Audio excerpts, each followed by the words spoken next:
गर्मी बहुत है लेकिन कूलर चला लेती तो ये धड़ धड़ धड़ धड़ इतनी बहुत आवाज़ करता है।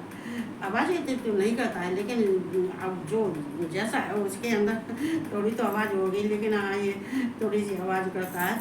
नहीं तो वैसे जो है इसलिए मैं पंखा चलाती हूँ, मैंने कि जो पंखे में थोड़ी सी कम आवाज़ होती है, लेकिन हालांकि हवा चल रही है, बाहर हवा चल रही है। वैसे हमने कह दिया है भोलेनाथ तो जो हवा जरूर चलाएंगे, तो चल रहे हम अपनी ये थोड़ा सा गीता के दो श्लोक गीता के भी सुनाते हैं। तो देखो भगवान शिव कहते हैं कि अगर तुम्हें मोक्ष प्राप्त करना है तो ज्ञान की प्राप्ति करो। पहले आप अपने अंदर ज्ञान लेके आओ, कि अगर तुम्हारे अंदर ज्ञान नहीं होगा तो तुम्हें मोक्ष नहीं मिलेगा। क्योंकि अज्ञानी तो क्या करते हैं, अज्ञानी तो अपना वही कार्य करते हैं जिसमें लगे हैं। दो लोग हमारे भोलेनाथ ने ठंडी ठंडी हवा थोड़ी सी मुंह पे लगी जो है वो तुरंत कार्य करते हैं। देखो अब भगवान के लिए हम क्यों नहीं, हम चूँकि इंसान हमारे नहीं सुनते हैं और भगवान हमारे एक हमारे, और बल्कि हमारे कहने से नहीं, हमारे अगर मन में है कोई विचार चल रहा है तो भगवान सब जान जाते हैं कहाँ हैं। हमारे अंतःकरण में भगवान विराजमान है, तो वो हमारी सुन लेते हैं, उनको मालूम है ये क्या कहना चाहती है। अब देखो हमारे ये नज़र न लग जाए मेरे भगवान को, और बस अब थोड़ी सी ठंडी ठंडी हवा, थोड़ी सी हवा आई ठंडी ठंडी, चूँकि देखो ये बाहर हवा चली है, अंदर हवा नहीं आती है। चलो फिर हम अपने चलते अपने धाम चलते हैं जो है। देखो हम जो कहते हैं, देखो अब ये सुनना न सुनना ये तुम्हारी मर्जी है, लेकिन हम तो अपना कार्य जो है, हमें हमारा जो कार्य है हम वो कार्य कर रहे हैं। अगर सुनो तो वो मर्जी है, और सुनने के बाद में लाइक जरूर कर दिया करो, क्योंकि अगर तुम लाइक करते हो तो हमें मालूम पड़ जाती है किसने लाइक किया है और ये किस का नाम। जो वैसे हालांकि नाम देखना मैंने छोड़ दिया है कि हमारे पीछे से पता ना ये फेसबुक के सारे जितने नाम आते हैं सब गायब कर देते, उड़ा देते। एक बार वो कह रहे थे, वो थे ये शुभांकर मिश्रा जी कह रहे थे क्या हमारे जितने हमारे लाइक वर होते हैं उन सब लाइक वरों को पता ना कौन उड़ा देता है, एक भी नंबर नहीं छोड़ता है और ना ही किसी का नाम छोड़ता है। तो वही मेरे, हालांकि इससे मुझे कोई मतलब नहीं है, क्योंकि मैं अपने जो कार्य में कर रही हूँ भगवान के लिए कर रही हूँ, सब भगवान के लिए कर रही हैं, अपने पितरों के लिए कर रही हैं, अपने भगवान के लिए कर रही हैं। चूँकि मेरा कृष्ण और भगवान शिव और हमारी जगदम्बा जब हमसे खुश हैं तो हम उनकी खुशी में हम जो शब्द बोलते हैं उनकी खुशी के लिए बोलते हैं, उनकी खुशी में बोलते हैं, उनके आनंद में बोलते हैं। इससे हमारे ऊपर कोई फर्क नहीं पड़ता। तो चलते हैं। ओम कृष्णाय नमः, ओम वासुदेवाय नमः, ओम परमात्मने नमः, ओम राधा वल्लभाय नमः, ओम गोविंदाय नमो नमः। मैं राधा रानी कृष्ण भगवान को कोट कोट प्रणाम करती हूँ, स्तुति करती हूँ, वंदना करती हूँ। और ये संसार के जितने हैं सबको जय श्री कृष्ण और राधे राधे।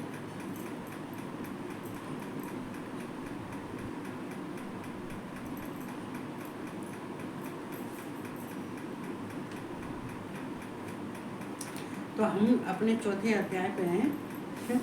बहुत जल्दी निकल रहा था,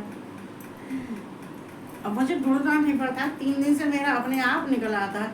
अब ढूंढना बस हमारा चौथा जो है ये चौथा जो है ये बस ये समाप्त होने वाला है, तो थोड़ा सा रह गया है। तो हम अपने चलते हैं।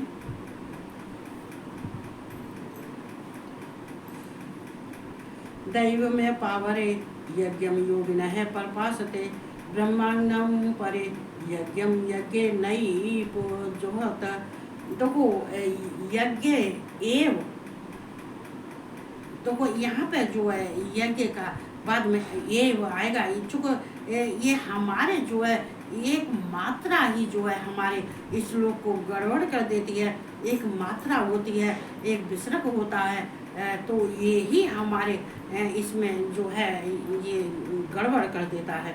तो इसलिए अगर अर्थ नहीं आता है तो देखो अब दैव है तो धन एव, तो ये चूँकि तो हमें इसका अर्थ करने में सरलता हो जाती है, अर्थ करने में, समझने में सरलता हो जाती है। और भगवान कृष्ण कहते हैं अगर जिसको ज्ञान हो जाता है तो वो जो है वो ही होता है। देखो ये भगवान शिव जो ब्रह्म हैं, जो यज्ञ के बारे में कह रहे हैं, जो आत्म यज्ञ की कह रहे हैं और आत्मा हवन की कह रहे हैं, तो ये देखो ये भगवान क्या है, देखो ये परम ब्रह्म है, ये परमात्मा। कहते हैं कि जब ज्ञान के द्वारा जब एक ही भाव हो जाता है, एकाकी भाव हो जाता है, तो एकाकी भाव होने की वजह से और फिर भी स्थित होने से जो है ये ब्रह्म रूप जो अग्नि में है, जो ब्रह्म रूप है, वही अग्नि के यज्ञ के द्वारा इसको हवन किया जाता है, कहा जाता है, इसी को यज्ञ कहा जाता है। चूँकि परमात्मा और आत्मा को एक कर लेना ही ये ही यज्ञ है, ये ही हवन है। चूँकि ये आत्म यज्ञ की बात चल रही है, या समधा के यज्ञ की बात नहीं चल रही है। चूँकि ब्रह्मा का जब सृष्टि की रचना की थी तो उन्होंने समझाया था कि देव यज्ञ करो, तो देव यज्ञ, ब्रह्म यज्ञ, देव यज्ञ करो। तो ब्रह्म यज्ञ, देव यज्ञ का मतलब जो है कि समता का यज्ञ नहीं करो। तुम्हारे अंदर का जितने अवगुण हैं, जितने तुम्हारे अंदर के कर्म खराब हैं, उनका सब का उनको हवन में उसको भस्म कर दो और भगवान को अपनी आत्मा से मिला लो। और भगवान का नाम जाप करने से और भगवान का कीर्तन यश करने से और भगवान का स्मरण करने से, केवल भगवान परमात्मा का ही स्मरण करने से, तो तुम्हारे वो ही यज्ञ है। क्योंकि भगवान का स्मरण जो करता है, अंतःकरण में जो भगवान को बसा लेता है और उनके तत्व ज्ञान प्राप्त कर लेता है, तो वो तत्व ज्ञान ही ये ब्रह्म ज्ञान है, ये ब्रह्म, ये ही ब्रह्म है, यही ब्रह्म है। चूँकि देखो परमात्मा अविनाशी है, परमात्मा है, ये जो है ये ब्रह्म है। और इनको कहते हैं कि इनके अंदर जो हमारे अंदर भाव आ जाते हैं इस प्रकार के, तब वो ही यज्ञ है, वो ही, उसी को हवन कहते हैं, उसी को यज्ञ कहते हैं। मतलब अगर तुम किसी से कोई कटवचन मत बोलो, किसी से क्या बुरा मत करो, किसी के संग में असत्यता नहीं करो, या किसी के अंदर छल कपट ये सब नहीं करो। अगर ये सब नहीं करते हो तो ये ही यज्ञ है। हमारी इंद्रियों को बस में कर लेता है, जो इंद्रियों को बस में कर लेता है और बस में करने के बाद में जैसे ये सुरत है, तो इसको जो है ये सुनना है, देखना है, बोलना है, ये खाना है, ये जब शुद्ध पवित्र हो जाता है और इसका ज्ञान हो जाता है, ये सब जो अच्छे आचरण में लाता है, ये देखो यहाँ कहा जा है, चूँकि ये हमारे गर्दन से ऊपर का जो है ये क्या है, ये हमारे आँख, नाक, कान, मुँह ये हैं। और लेकिन नीचे का, गर्दन से नीचे का जो है, इसको हम काया कहते हैं।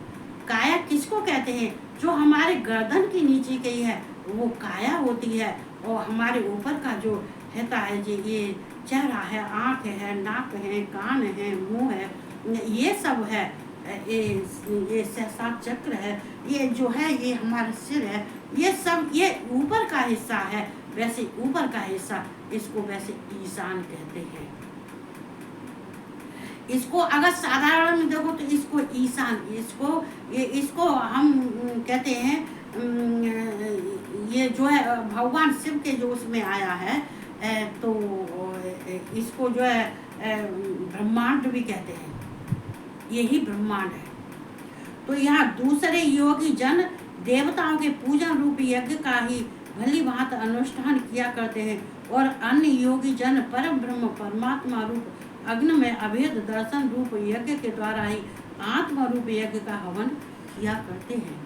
मतलब दूसरे योगी जन, मतलब दूसरे जो योगी जन होते हैं, वो क्या करते हैं कि वो जो बाहरी हमारे जो हैं, जो बाहरी हमारे जो इंद्रियां हैं, जो उनके बस में नहीं है, वे स्वतंत्र हैं और उनके द्वारा जो कार्य करते हैं, तो बहुत तो उनके द्वारा कार्य करते हैं। चूँकि कर्म भी भिन्न भिन्न तरह के होते हैं, कर्म भी अनेक प्रकार के कर्म होते हैं। जो बाहरी जो ब्रह्म बाह्य, ये जो बाहरी वो ये जो बाहर का काम है, ये हाथ द्वारा काम है, ये करने का काम है, कर्म करने का काम है, ये सब है जो इंद्रियों का काम है, ये शरीर का काम कार्य है।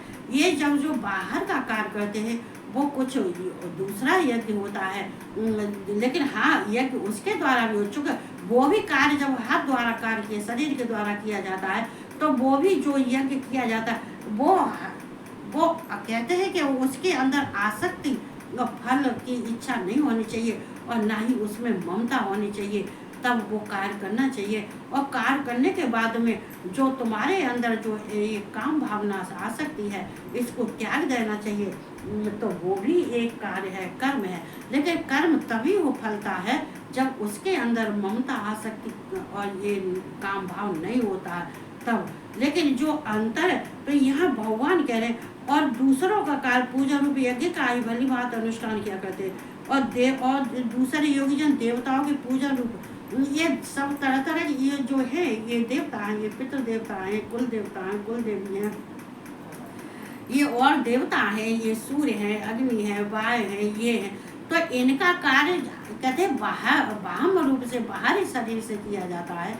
ये बाहर के जो हैं हमारे हाथ हैं, पैर हैं, इससे जो किया जाता है ये बाहरी रूप का कार्य है। और जो हमारे अंतःकरण का है, जो हमें कृष्ण को पाने के लिए हमें उनका मनन करना पड़ता है, उनका हमें ये कीर्तन करना पड़ता है, कि हमें कीर्तन सुनना पड़ता है, अच्छा सुन लेते हैं, अच्छा कार्य करते हैं, अच्छा बोलते हैं, और हम जो भी करते हैं वो परमात्मा को आत्मा में अपने बसाने के लिए करते हैं। तो यहाँ हमारा जो है आत्मा को परमात्मा में मिला देना ही ये ही यज्ञ है, ये सबसे ज़्यादा यज्ञ है।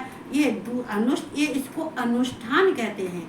ये परमात्मा में एक ही भाव कर लेना, परमात्मा में आत्मा को मिला लेना, ये सबसे बड़ा अनुष्ठान ये है। तो इसके लिए संसार के लोग क्या करते हैं, नहीं करते। ये संसारी क्या करते हैं, ये कथा सुनते हैं, कथा सुनने के बाद में ये क्या करते हैं कि अपने अंदर परमात्मा से मिलने की कोशिश नहीं करते हैं। ये केवल ये अपने कानों से सुने आते हैं या आँखों से देखे आते हैं या जो कुछ भी करते हैं, लेकिन ये फिर परमात्मा और आत्मा का मिलन नहीं करते हैं, ऐसा कार्य ये नहीं करते हैं। इसलिए तो कहते हैं, लेकिन ये कार्य योगी जन करते हैं, विद्वान पुरुष करते हैं, श्रेष्ठ पुरुष करते हैं। जो ज्ञानी हैं वो इस कार्य को समझते हैं और करते हैं, अज्ञानी नहीं करते हैं। और अन्य योगी जन परम ब्रह्म परमात्मा रूप अग्नि में अभेद दर्शन रूप यज्ञ के द्वारा ही आत्म रूप यज्ञ का हवन किया करते हैं। और दूसरे जो हैं ये परम ब्रह्म परमात्मा को पाने के लिए, अविनाशी को पाने के लिए, कृष्ण को पाने के लिए, और ये अपने अंदर जो अपनी आत्माओं का मंथन करना, आत्म मंथन सुना है, आत्म मंथन करना, आत्म यज्ञ करना, परमात्मा से मिलाने के लिए अपनी ज्योति को प्रज्वलित करना, और ये सब जब कहते हैं तो ये यज्ञ के द्वारा आत्म रूप यज्ञ का, तो इसको ही कहते हैं कि आत्म यज्ञ। क्या कहते हैं, आत्म यज्ञ। हमने जो अपने कहते हैं अपने आत्मा को परमात्मा से मिलाया है, यही सबसे बड़ा ये धर्म है, यही यज्ञ है।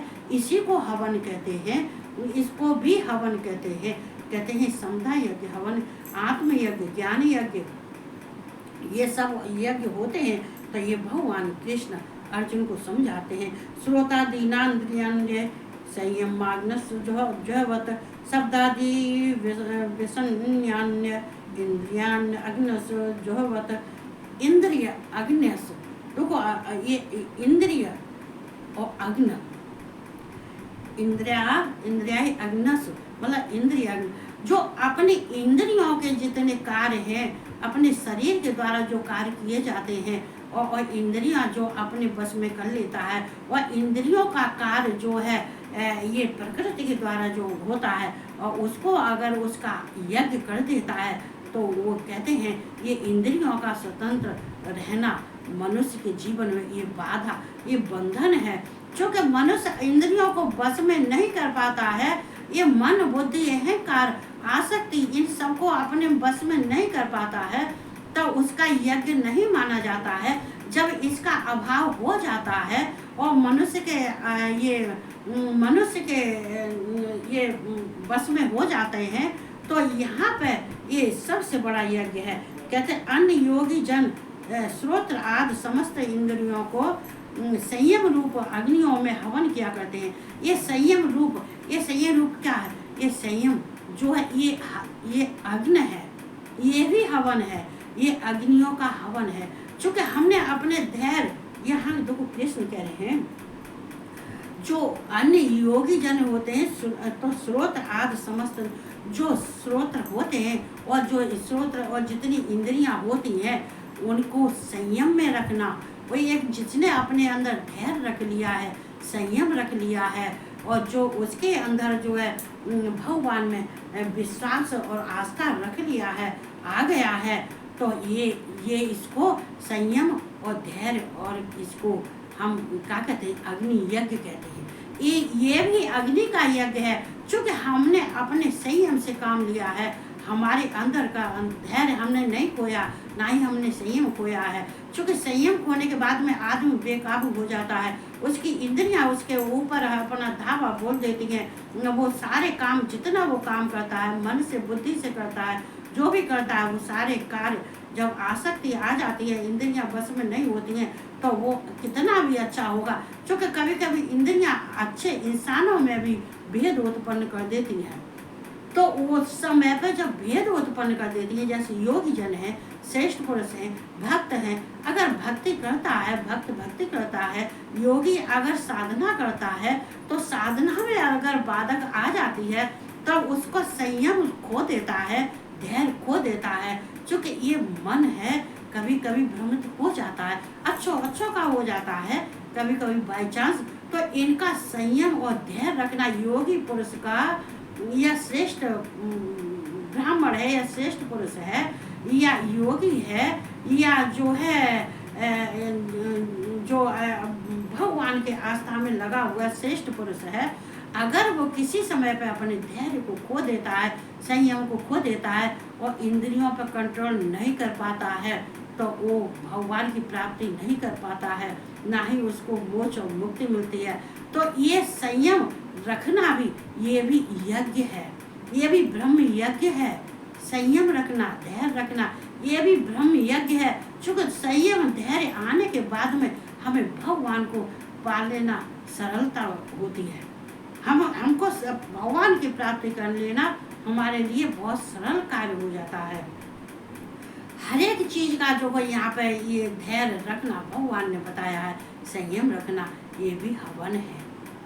ये तो वो हवन है, ये मैं अभी कह रही थी, बार बार कहती, ये समुदाय का हवन यज्ञ नहीं चल रहा है, ये हमारी आत्मा का, हमारे संयम का, हमारे धैर्य का, हमारी इंद्रियों का ये बस में करना, हमारे मन बुद्धि को हमें ये सब को हमें अपने बस में कर लेना और अपने हिसाब से सारे कार्य करना, और हमें इन इंद्रियों के द्वारा कार्य हमें इनके नहीं करना।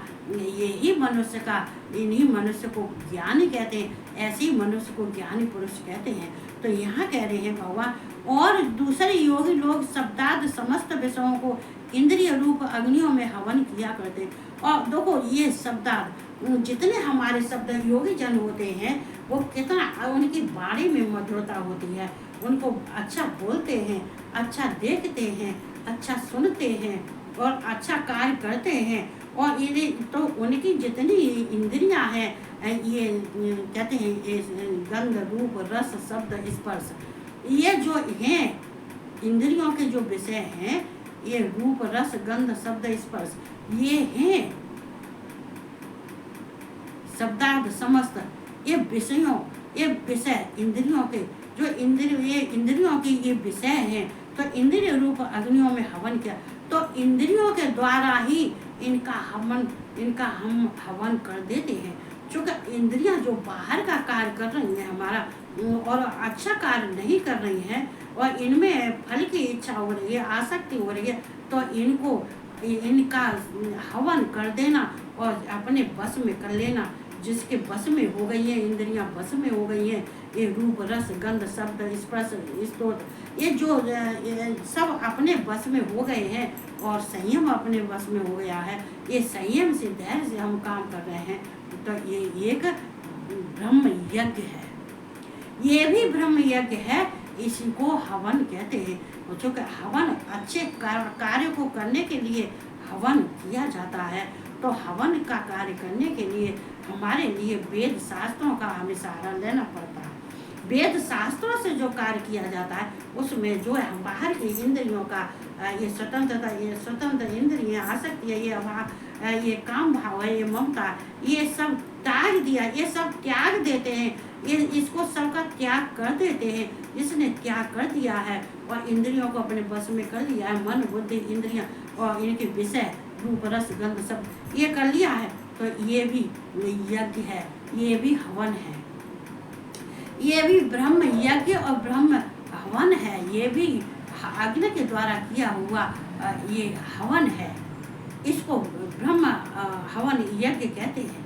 तो यहाँ पर देखो वह सब प्राणियों के लिए है कि तुम्हारे अंदर जितने कुकर्म हैं, जितने गलत विचार हैं, जितने भी तुम्हारे जो कुछ भी हैं, वो जो जिसको कह भगवान को भी अच्छे नहीं लगते, संसार को भी नहीं अच्छे लगते और अपने लिए भी मोक्ष में बाधा और बंधन में डाल देते हैं, उन सब का यज्ञ कर दो। चूंकि ब्रह्म को परमात्मा, जहाँ पे एक ही दोनों श्लोकों में एक ही शब्द आता है, जो परमात्मा को आत्मा को परमात्मा से मिला लिया है, आत्मा का मिलन परमात्मा से हो गया है, तो वो सबसे बड़ा वो ही यज्ञ है और वो ही हवन है, वो ही अग्नि है। समझ लो, तो ये समझ लो कि तुमने सारे यज्ञ कर लिए, सारे हवन कर लिए, सारे यज्ञ कर लिए, तीर्थ कर लिए, दान कर लिए, पुण्य कर लिए, सब कुछ तुमने कर लिया जिसने भगवान को प्राप्त कर लिया। तो ये भगवान, ये समझने वाली बात होती है, तो हमें ये समझना चाहिए और देखी जाए। और कल अब आगे का मैं कल सुनाऊँ, क्योंकि मुझे गर्मी बहुत लग रही है, बहुत गर्मी है, और अपना ध्यान रखो और सब आराम से रहो, अच्छे से रहो, मस्त रहो, स्वतंत्र रहो और देखो अच्छा कार्य करो। देखो कभी इंसान को गलत विचार आ जाते हैं, क्या अरे ये मेरे साथ में बहुत साल हो गई मुझे दुख झेलते झेलते, अब तो मुझे अपने मौत की तरफ जाना है, ऐसा किसी को विचार नहीं करना चाहिए। कोई प्राणी हो, संसार का कोई जीव, मैं सबकी कह रही हूँ, कभी ये मरने का विचार कभी अपने जीवन में नहीं लाना चाहिए। ये हम तो कहते भगवान से प्रार्थना करते हैं, अगर इसके किसी के मन में ये विचार आ गया है तो हम तो भोलेनाथ से आज भी प्रार्थना करिए, अगर किसी के मन में ये विचार आ गया है तो उस विचारों का भगवान उनको धैर्य दो, संयम दो, शक्ति दो, ऊर्जा दो, और ये विचार उनके मन से, जो भी प्राणी हों उनके मन से निकालो। चूँकि हम यहाँ कार्य करने आए हैं, हम अपना प्रारब्ध का जो पाप है और प्रारब्ध के जो कर्म है, इस जीवन में हम उन कर्मों को करने आए हैं, पर मरने नहीं आए हैं। मरना तो तब है जब हमारा समय आ जाएगा और भगवान लेने आएंगे, तब हम जाएंगे। और बड़े जहाँ कहते हैं कि हम सम्मान के साथ आए थे, उसी सम्मान के साथ हम जाएंगे, हम ऐसे नहीं जाएंगे। क्योंकि जब भगवान के बुलावा आ जाता है और भगवान लेने आते हैं और तो हम खुशी खुशी से जाते हैं। उससे पहले किसी को ऐसे गलत विचार नहीं लाने चाहिए। क्यों नहीं लाने चाहिए? कि तुम पहले इसे जीवन में साम दाम दंड भेद सब तरह से अपने जीवन को सफल बनाओ, अपने आगे का कार्य बढ़ाओ और जीवन सफल बनाओ। राधा रानी सबके साथ में है, वो सबको गले लगाती है, सबको अपने दरबार में बुलाती है, सबको गले लगाती है, सबको गोदी में बैठाती है, सबसे प्यार करती है। क्योंकि ये जहाँ जहाँ कृष्ण है वहाँ राधा है, जहाँ राधा है वहाँ कृष्ण है। तो जब कृष्ण है, राधा है, साथ साथ हैं, तो क्यों करती हैं? क्यों ऐसा करना चाहिए? करती है कृपा ब्रजवान सुतावो, महल बुलाए जाते हैं। जो राधा राधा कहता है वो पिया शरण में रहता है। जो राधा राधा कहता है वो पिया शरण में रहता है। करती है कृपा वृषभान सुता वो महल बुलाए जाते हैं। दरबार में राधा रानी के सब दुख मिटाए जाते हैं। देखो कहते हैं कि ये जब उनकी कृपा हो जाती है, जब कहते हैं वृषभान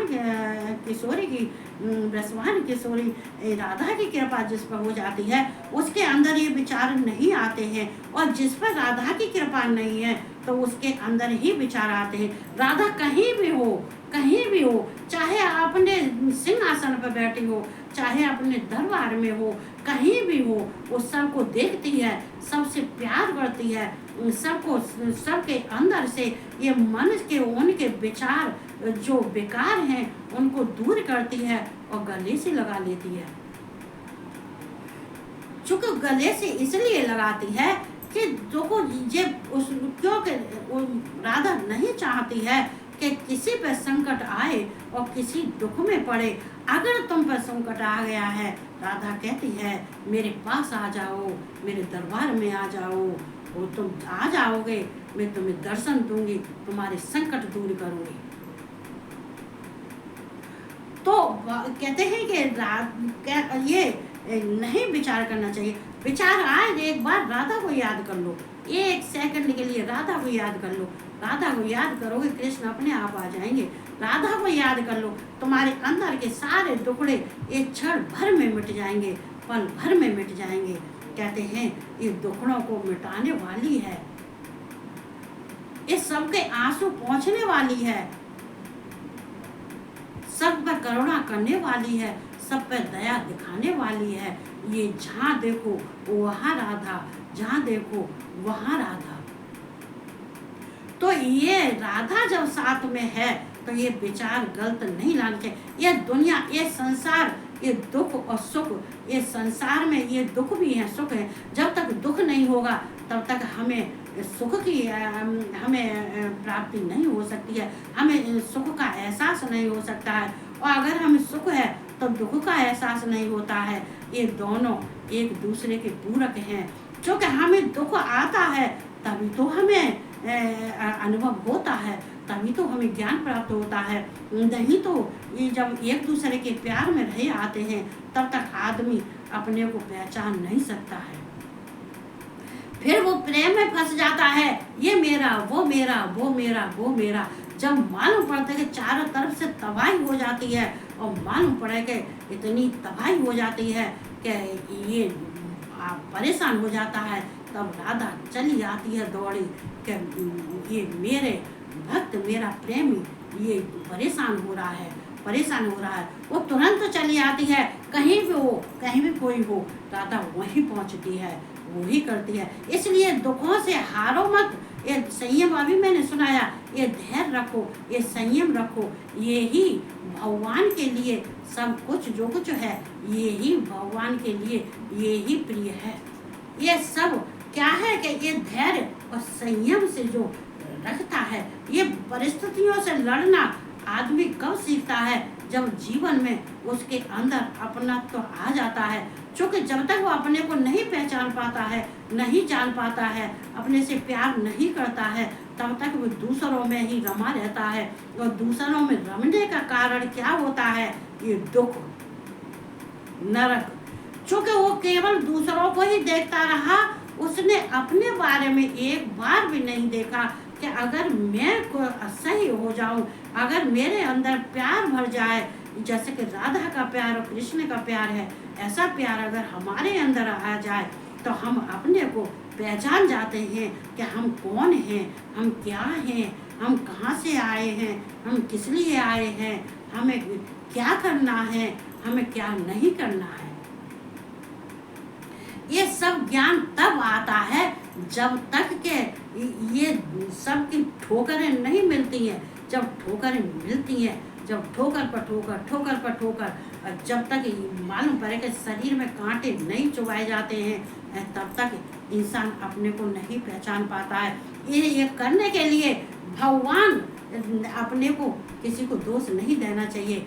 ये स्वयं जब तुमने जो कर्म किया है उसको तुम्हें जगाने के लिए, जो तुमने सारे कर्म उल्टे किए हैं और गलत किए हैं, कर्म अच्छे नहीं हैं, उन कर्मों को सीख देने के लिए और उनका ज्ञान देने के लिए भगवान तुम्हें और ज़्यादा उसमें ढकेलते हैं कि चल और चल और चल और चल। चूँकि जब तू मालूम पड़े नष्ट होता हुआ दिखाई देगा, तब तू कहते हैं कि जब तक पृथ्वी पे गिरता नहीं है, कोई मोहबल नहीं गिरता है, तब तक वो उठना नहीं सीखता है, तब तक वो समझ नहीं पाता है कि मैं बार बार गिर रहा हूँ, मैं क्यों गिर रहा हूँ, मैं ज़मीन पर बार बार गिर रहा हूँ और मैं नाक रगड़ रहा हूँ, तो क्यों कर रहा हूँ, क्यों हो रहा है ये सब। इसलिए भगवान कहते हैं जब तक तुम्हें ठोकरें नहीं मिलेगी तब तक अपने को नहीं पहचान पाओगे। इसके लिए इसमें अभी मैंने सुनाया है, इसके लिए संयम रखो, धैर्य रखो और अपने को ये राधा कृष्ण में और भगवान शिव और शक्ति में ये विलीन कर दो। जब तुम इनमें विलीन कर दोगे तो अपने को सारे विलीन करने के बाद में ये सब तुम्हारे नजदीक होंगे। जो पासा उल्टा पड़ रहा था वो पासा सीधा पड़ने लगेगा। इसके लिए समय चाहिए, भगवान को समय दो, भगवान को समय दोगे सब कुछ सही होगा। ये विचार कभी किसी को गलत नहीं लाना चाहिए, क्योंकि जो गलत लाता है उसके पास में ये राधा भी है, शिव भी है, कृष्ण भी है और ये माँ जगदम्बा, माँ काली भी है। ये विचार तुम्हारे कर्मों की वजह से आते हैं और कर्मों की वजह से आते हैं तो उन्हें एक गिलास ठंडा पानी पियो और बैठ के एकांत में बैठ के सोचो कि ये विचार किस लिए आते हैं, कैसे आते हैं। और राधा को तुम जहाँ बैठ के याद करोगे वो तुम्हारे स्वप्न में भी पहुँच जाएगी। चाहे कितनी दूर राधा है, लेकिन राधा स्वप्न में पहुँच जाती है, उसी के पास पहुँचती हैं जहाँ मालूम पड़े कि कोई परेशान है। तो बस इतना ही बोलूँगी, क्योंकि ये फेसबुक है तो ये फेसबुक है भाई, ये प्यास गद्दी तो है नहीं है क्या बोलते जाओ क्या जितना बोलो वो नहीं है। तो भाई हम लोग इतना ही, तो बस ये इतना कहते हुए सबको आराम से रहो, अच्छे रहो और मेहनत करो, परिश्रम करो, भगवान में अपने को लीन कर दो, आत्मा परमात्मा एक कर लो। जो है सब जुट जाओ, घोंटू टेक दो भगवान के सामने। जिस तरह से मैंने अपने घोंटू टेके हैं, मैंने भी अपने घोंटू भगवान के सामने टेक दिए। न रात जानी न दिन जाना।